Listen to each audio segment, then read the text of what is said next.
Senator Kutcher. Thank you, Speaker. Honourable Senators, I rise today to speak in support of Bill S-278, an act to amend the Special Economic Measures Act. Since Senator Omidvar has done a great job of addressing the legal issues, including answering really interesting questions related to this legislation, I will focus my remarks on some of the costs of Russia's illegal, unprovoked, and genocidal war on Ukraine, and how Russian state assets currently frozen and available can now be used to help offset these costs. On 24th of February 2022, Russia invaded Ukraine, an unprovoked, illegal act of genocidal violence upon a sovereign nation that was the biggest attack on a European country since World War II. This was followed by immediate and heroic resistance from the Ukrainian people. Against all odds and to the surprise of many nations, the offensive of the much-vaunted Russian army ground to a halt, stopped by the Ukrainian people who would not accept defeat and who used all they had to mobilize and defend themselves.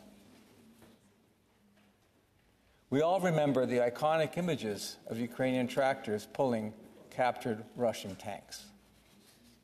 Canada immediately condemned this unprovoked and egregious attack by Russia on Ukraine as a violation of Ukraine's sovereignty and territorial integrity, and a violation of Russia's obligations under international law and the Charter of the United Nations. Other nations for whom the upholding of the international rule of law was paramount also issued their own condemnations of this illegal attack. And as Senator Omidvar has pointed out, human rights and international law are cornerstones for this anchoring of her bill. So let's turn to human rights.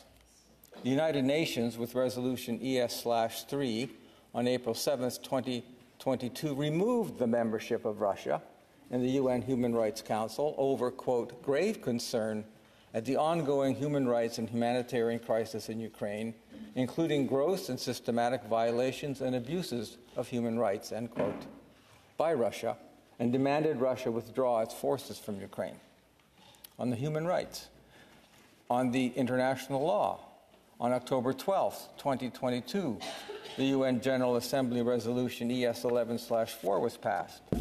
It noted that the annexation of Donetsk, Kherson, Luhansk, and Zaporizhzhia oblasts by Russia were, quote, invalid and illegal under international law, end quote, and demanded that Russia, quote, immediately, completely, and unconditionally, end quote, withdraw from Ukraine as it is violating its territorial integrity and sovereignty. As part of the Western world's response to the Russian genocidal invasion and the ongoing war of Ukrainian resistance that followed and still continues, the G7 countries initiated numerous sanctions against Russia and, consistent with international law, decided to freeze Russian assets held within their jurisdictions. In October of this year, the G7 announced that these assets, so far estimated at around $300 billion US, will remain frozen until Moscow pays war reparations to Ukraine. This announcement came soon after Belgium announced that it will collect around 2.3 billion euros in taxes on frozen Russian state assets for 2023 and 24 held within its jurisdiction, and will use that money to help aid Ukraine with both military and humanitarian support. Belgium moved independently of the European Union to undertake this initiative, since it's applying its own national tax code to the frozen assets. According to the Bloomberg story on this situation, I quote, the EU, along with the group of 7 nations, are still discussing a plan to tax the profits generated from immobilized Russian sovereign assets and funnel the revenue to Kyiv. On Wednesday, U.S.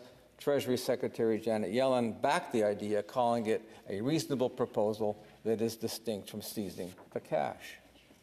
Commenting on this action, President Zelensky noted that, quote, Belgium has become the first country to start using frozen Russian assets to support protection from Russian terror, end quote.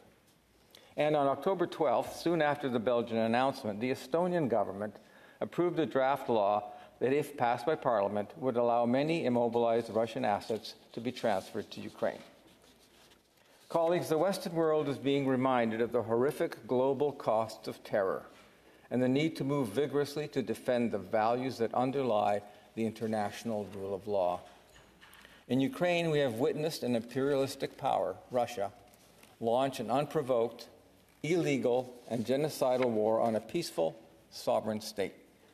More recently, we have watched in horror as a terrorist organization slaughtered hundreds of innocent civilians and then used its own people as human shields against retaliation. History has oft noted that evil, when left unaddressed, ends in tragedy. We have a responsibility to do our part to respond vigorously and to do our best to avert the tragic consequences of inaction. I thank Senator Omidvar for, through this legislation, providing us with an opportunity to do our part. Honourable Senators, the human, social, and financial costs of this war on Ukraine and its peoples are huge.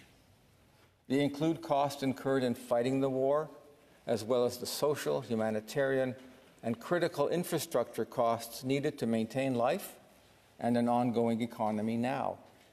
In addition, there will be the future costs for rebuilding. Rebuilding Ukraine and helping its people recover is expected to cost hundreds of billions of dollars, potentially exceeding $1 trillion US, depending on how long the war lasts, its intensity, and its geographic spread. There is also the cost to the mental health of children, families, and combatants that may never be properly calculated.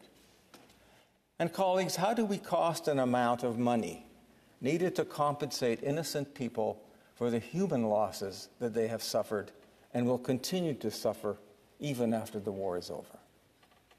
And the phrase, "when the war is over," means that Ukraine will have prevailed. Since if Ukraine wins the war, there will be no more war. But if Russia wins the war, there will be no more Ukraine. So there is an immediate need for more arms for Ukraine, not just to fight to a stalemate, but to achieve victory. Additionally, there is also an immediate need to rebuild critical infrastructure destroyed by Russia: hospitals, roads, bridges, schools, housing, energy supply, water supply, and much more. The Ukrainian government says it needs some $14 billion to fund critical infrastructure rebuilding projects in this year alone. There are other costs to war. Environmental costs, for example. A Washington Post article of March 13, 2023, noted that so far, the war on Ukraine has led to more than $51 billion worth of environmental damage.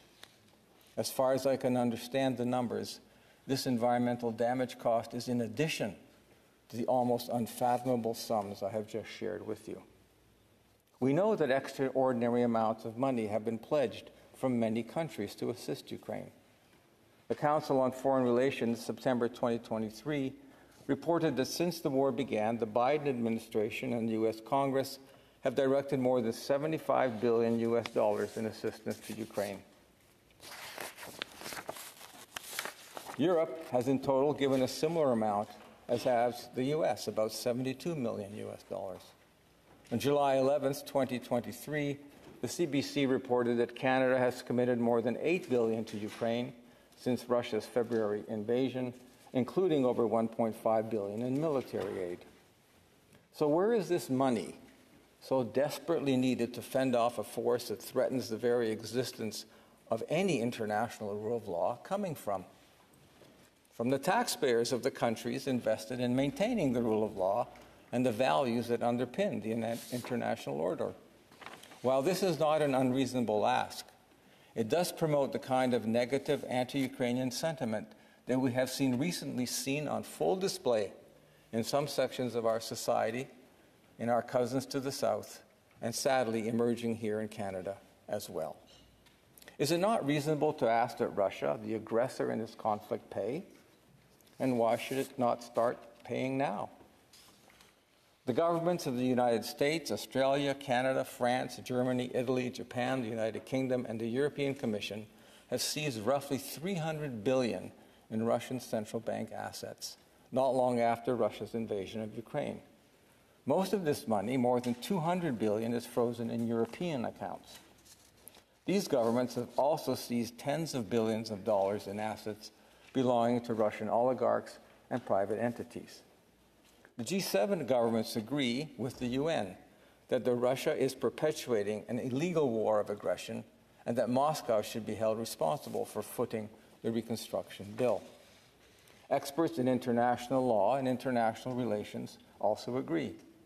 Writing in Foreign Affairs, former U.S. Treasury Secretary Lawrence Summers, former U.S. diplomat Philip Zelikow, and former World Bank President Robert Zoellick note, quote, because the United Nations has established that Russia gravely breached the norms of international law, and that this breach is a matter of common international concern, it has given member states standing to act, and it has established that Russia has a duty to compensate the states injured by its aggression.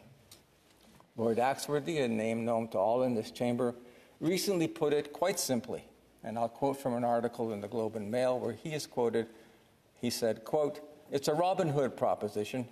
You take from the sheriff of Nottingham, who was putting people in jail, and you give it to the people who were affected by this, end of quote.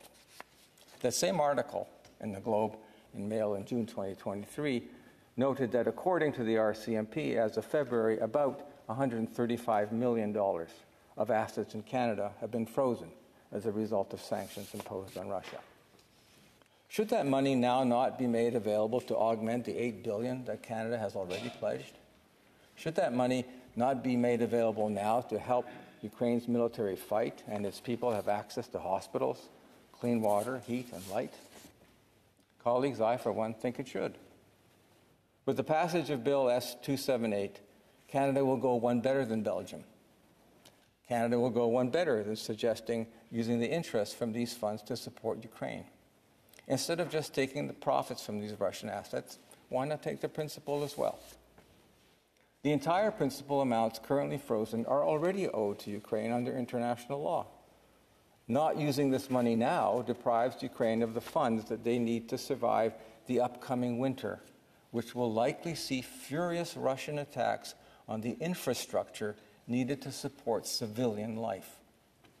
Ukraine also needs the funds to purchase the armaments it so desperately needs to end this war as quickly as possible, thus saving the lives and livelihood of countless of its citizens. And colleagues, let's not forget that helping Ukraine goes well beyond investing in its freedom and repairing the ravages of war.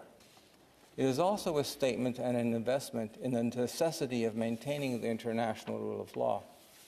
For the fight in Ukraine is not just about Ukraine. It is about how this world will evolve into a place of freedom and justice or a place of unfettered violence and fear.